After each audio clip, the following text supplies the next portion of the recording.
Hey, welcome back to Daily Flash. I'm Mitch English. The buses Lisa and Megan Donahue transform into tiny homes are more than just a conglomerate of mechanical bits and pieces. They're actually members of their family. Check this out. Lisa's son and Megan's brother died in a motor vehicle accident back in 2015 when he was 15 years old. Their company, Live Simply Buses, was created to honor his legacy. And now while Lisa and Megan completed their first bus in 2017, Lisa and Megan says it costs about $25,000 to renovate a bus. But prices vary based on decisions like choosing the generator or solar power. They typically sell between $20,000 and $60,000, and it's a way to honor their brother that had died. And boy, it's unbelievable what all that you could do in these RVs. And believe it or not, taking old buses and turning them into homes is actually a growing trend. And it's not just buses either. Renovated older RVs and Sprinter vans are becoming second homes for many people that are ready to just downsize and just want to be able to see the world in style. Well, our next guests are Chris Lowe and Bobby Brown. They're owners of Bougie Builds. Bobby had a career in home building, and Chris had one career in mind when the universe had her ready for another, renovating RVs and Sprinter vans. They join us now from Oceanside, California to tell us what it takes to find, gut, renovate, and travel the country in an RV or van. Hi, Chris. Hi, Bobby. Thank you for joining us. How you doing? Mitch. So glad to have you on. You're inside your van now, right? Your RV. Yes. Or I should say it's a Sprinter van, right? There's a difference in that. Yes, it's a Sprinter van that we self-converted. This was our very first van. So an RV, you buy it and it's already done. Sprinter van, you buy it empty and you build your own thing. I love that. This was actually a 14-passenger van before we started. Okay, so there was seats in it and everything, and they haul people around and that sort of thing. All right, Correct. cool. All right, I love this because, Chris, you were on your way working for a major airline, and life got in the way. Tell us about that. Yeah, so I got hired at a major airline, and my training was to start right when COVID started. And so we wanted a way to travel since airplane travel seemed to be out of the question at the time. So we actually were in California. We bought this van in Florida, and we flew to Florida, brought it all the way back out here, and we got to work building this thing. And it started out as just a travel van for us. And that turned into a whole business that just kind of created itself. I love that. When you picked it up in Florida, did you bring 12 people back with you since it was a 14-pound? No, we stacked the seats in the back. Put an air mattress in it in a bucket, and we took off. I love that. All right, Bobby, how do you know if an RV or a Sprinter is actually worth the renovation?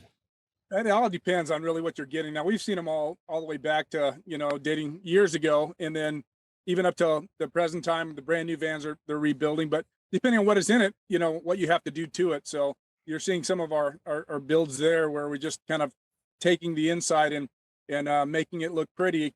But we've already started. We've done some from scratch. We were actually an empty van, and then put everything in it from the flooring, the cabinets, the ceilings, components. Everything goes into that van once it's empty, and we start all over again. How is it different from building houses? Because, that was your career first. I mean, do you have to think of lighter materials or anything like that? Absolutely. It was really funny because we did a lot of videos beforehand, and there was a lot of time I was standing around scratching my head trying to figure out how we're going to put this in here, make it smaller, and make it stay on the walls as we're driving down the road. So it was a bit of a challenge to start with. Yeah. All right, either one of you, what's the biggest thing you had to overcome when you think about the van life?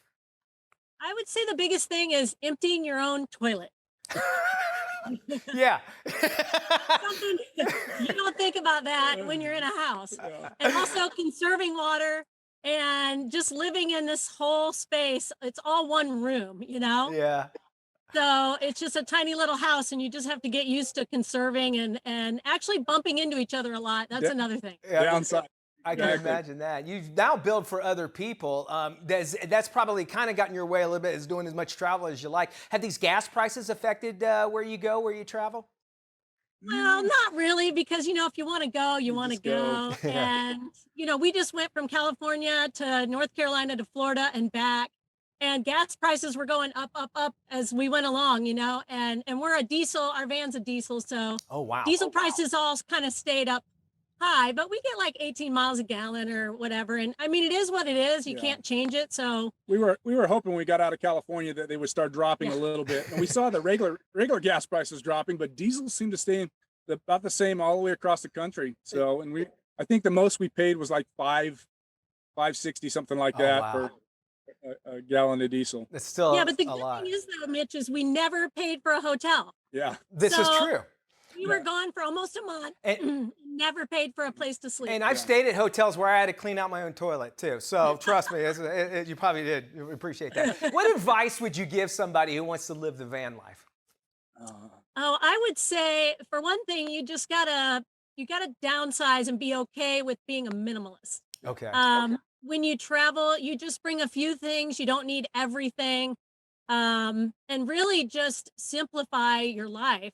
And also, you know, a lot of people try it out first because some people like a big motorhome, some people like a little van. It just depends on what you're comfortable with, I agree. you know? And I would say a lot of people just think about it. You just got to get started. That's kind of what we did. We went out and looked for the van, bought the van, and we got started doing it. So that's where you start. So you just got to make the first step and then go for it. Do you think it's easier or more difficult to do all this with your significant other? Well, Mitch, We've had some challenging times. Well, I'm glad you're honest about it. But imagine if you can make it across the country in a place that you built, it's got to be a great thing. If there's folks want to see some of your work, because you do custom work. I saw like the guitar. I thought it was all this cool lighting. You really make it their home. And then the names you come up with, I love. Where can they go to check out some of your work? our website is bougiebuilds.com. It's BOUJEE builds.com. And also on Instagram at Happily Traveling Ever After. All right. And they can see some of your work on Facebook too. They look for Bougie Builds as well. Where's the next trip? Where are you going to head next? Ooh, I don't know. We're wanting to drive over into Baja, Mexico, because a lot of people, we're so close to the border here, and a lot of people just drive in, and all of our band friends are just all over Mexico. So that's our next driving All trip. right. Well, safe travels. Great. If you want to check out their website again, it's bougiebuilds.com. Bobby, Chris, thank you so much for joining us. More Daily Flash right after this.